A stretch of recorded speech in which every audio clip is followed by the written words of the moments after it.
Hello, Mark Satterfield here. Thanks so much for joining me. I hope you had a great weekend. I'm filming this on a Monday morning. I don't know when you're watching it, but the reason I mention that is that this weekend was filled with a number of social events, a couple of parties, a couple of dinners, and during all of them, I posed some questions, and normally, you ask a question and you get a kind of a half-hearted response. But this question or series of questions really stimulated a lot of interesting dialogue, especially considering who I posed it to.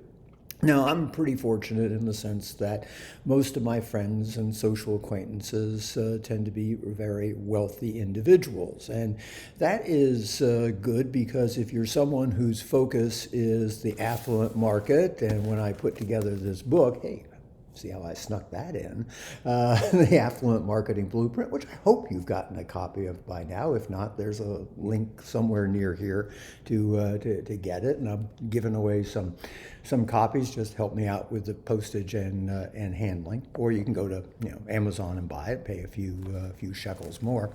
But when I was doing the book, one of the main resources I used was my network of affluent friends to find out about how people could sell to them more effectively. And they gave me a lot of great insights. So I kind of built on that over the weekend in a series of conversations and was posing the question about why should people focus on the affluent market in the first place? Because, after all, it can be a little intimidating. People have these preconceived notions that the affluent market is going to be harder to crack than the mass market. The reality is the mass market is just as difficult, if not more difficult, just because there's lots and lots of people trying to get at that market, whereas the affluent market tends to have fewer people vying for their attention. Doesn't mean it's not competitive, because of course it is. But the thing I was interested in is why bother focusing on the affluent and wealthy market, aside from the obvious answer, which is of course they have money. But the people I posed this to, as I say, are very wealthy and affluent individuals, and so I said, why should they, or should they in the first place?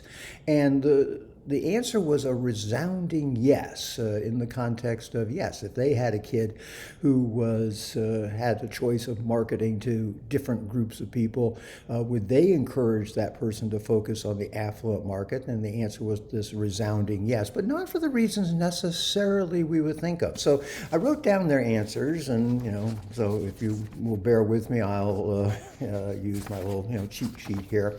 But they came up with 5 reasons for why it makes sense to focus on the affluent market, and what are some of the benefits aside from just purely the transactional that may make sense for you to pursue this. And I think this is going to be helpful, especially if you've been trying for the affluent market, haven't made a lot of headway, and are thinking maybe about giving up, or you're just starting out. So number 1 big benefit was the growth mindset versus a fixed mindset.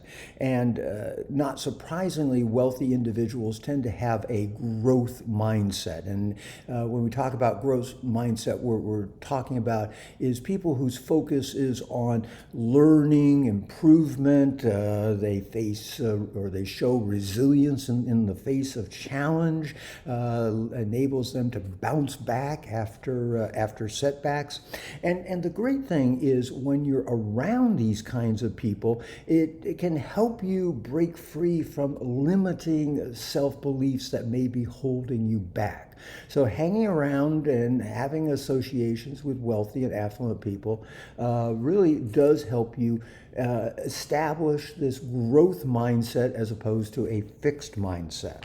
The second one that came up with a lot of people was goal-oriented thinking and vision. And it's pretty straightforward. Wealthy people, they're very clear on their long-term goals and have structured plans to achieve them.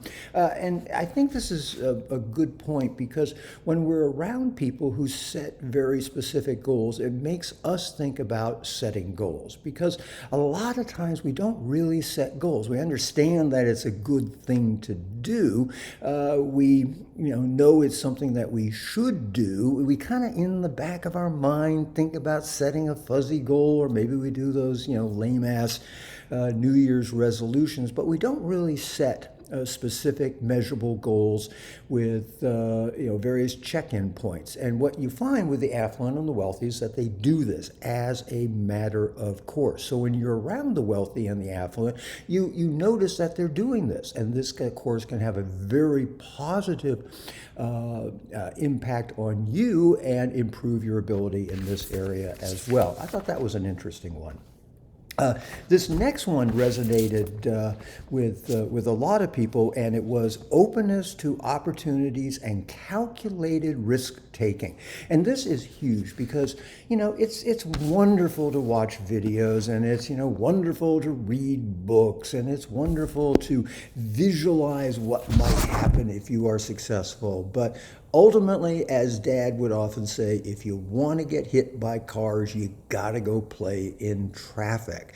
And so it's really all about implementation. And the key, or what holds us back from implementing, is this fear of failure. And when you're around affluent and wealthy people, what you'll notice is that they have a very calculated approach to risk taking. Yes, there's a risk. Yes, things can go belly up, but after they do their due diligence, after they do their planning, they pull the trigger and they implement things. And exposure to that kind of outlook can be enormously powerful and enormously beneficial to you. And you get that almost by osmosis when the world that you live in is with affluent and wealthy people, whether they be peers, friends, or clients. And of course, they can be all three. Number 4, positive peer pressure and accountability. And one of the things that a number of the people that I spoke with talked about is that they held each other accountable. We had one person at the table was in luxury real estate, another was in financial advising, another owned a art studio. They all knew each other, and they all talked about what their goals were, and they remembered what each other's goals were. And when people hadn't achieved their goals or seemed to be slacking off, there was a little nudging, a little bit, hey, come on, you said you were going to be doing this. You said it was important to you. Why didn't it happen? And it's done, of course, in a friendly, collegial way, but there is that level of accountability. If your friends are all your bros or your gals from college, if they're people that, are kind of, eking out a living, they're kind of stuck in a middle management job, they don't care about your goals. They're not going to hold you accountable. If anything, they're going to bring you down because, quite frankly, their career isn't going anywhere. They're not going to be super successful. So, they're not going to be pushing you to be as successful as you can be. Whereas if you are associating, again, through friends, peers, clients with affluent and wealthy people, what you will find is that these people elevate you. Number 5, emotional intelligence and patience. And one of the things, again, or another thing that we notice with the very affluent and wealthy is, hey, look, they're calm, cool, and collected under pressure.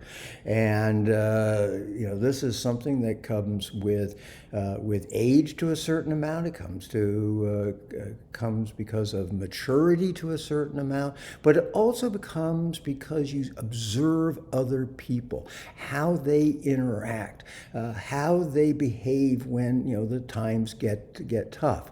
And again, this is something you learn as you are associating with these types of people.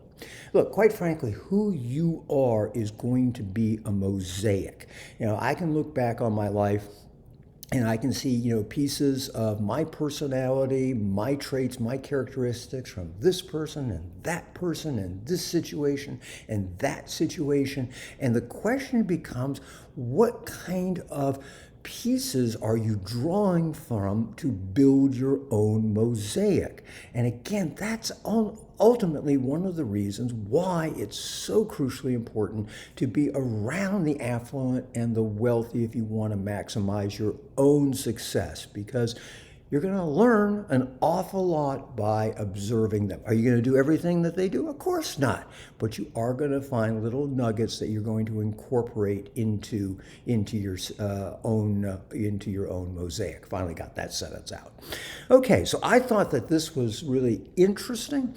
I thought it made an awful lot of sense in terms of why it makes sense to focus on the affluent and wealthy markets, beyond, of course, just the pure financial transactions, but in terms of really the growth and the benefit that it can provide you. So I hope you found this interesting. Hope you found it helpful. Hope you watched this whole thing, because that would be awesome.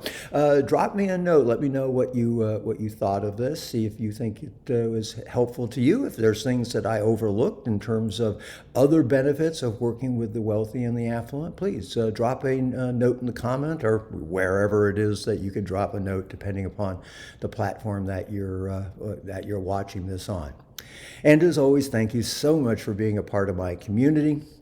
If you know of other people who are looking to build relationships with the affluent and wealthy, please pass this along to them. It's good for them. It's great karma for you. And yes, of course, it's helpful for me. So until I speak with you again, this is Mark Satterfield. Bye for now.